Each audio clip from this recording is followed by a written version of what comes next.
term Roman Catholic Church might seem commonplace today.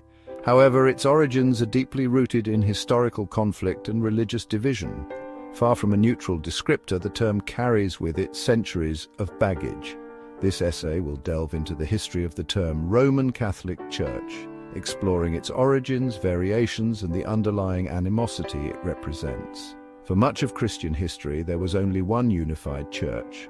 It was centered in Rome, tracing its lineage back to St. Peter. This church considered itself the one true church founded by Jesus Christ.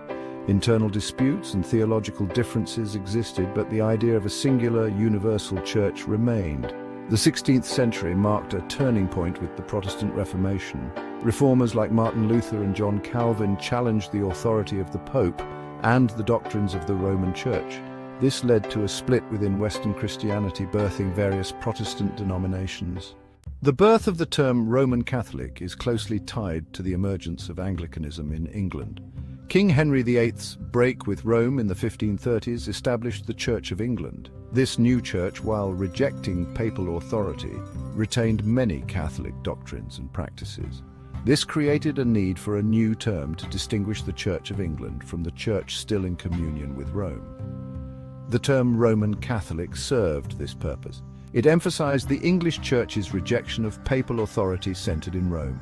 By calling those who remained loyal to the Pope Roman Catholics, Anglicans subtly implied their own church was the true Catholic Church of England. This tactic aimed to legitimize their break from Rome and position themselves as the rightful heirs of Christian tradition in England. This newly coined term was not without its critics. Catholics argued that the term Roman Catholic was redundant. For them, Catholic already implied communion with Rome, the heart of the universal church. They saw the term as a deliberate attempt to create a false distinction and undermine their claim to be the true Catholic Church. The term Roman Catholic gained traction over time, particularly within English-speaking Protestant circles. However, its usage was not static. Various terms, each reflecting a particular historical and theological nuance, emerged alongside Roman Catholic.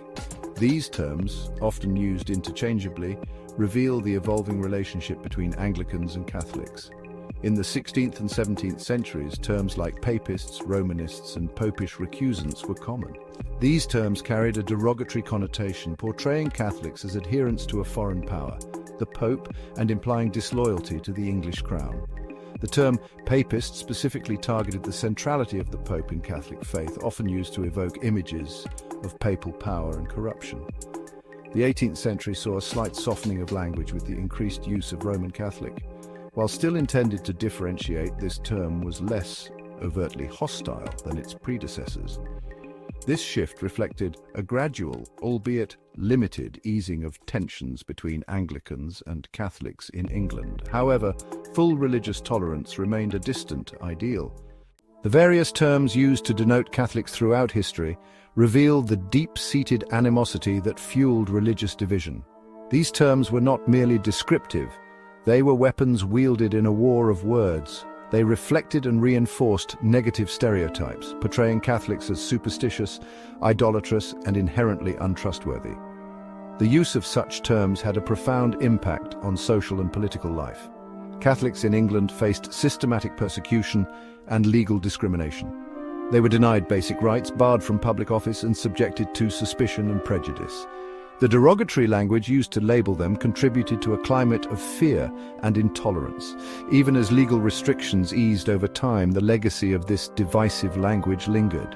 The terms used to describe Catholics, even seemingly neutral ones like Roman Catholic, carried with them the weight of history. They served as a constant reminder of the divisions of the past and the prejudices that continued to shape perceptions.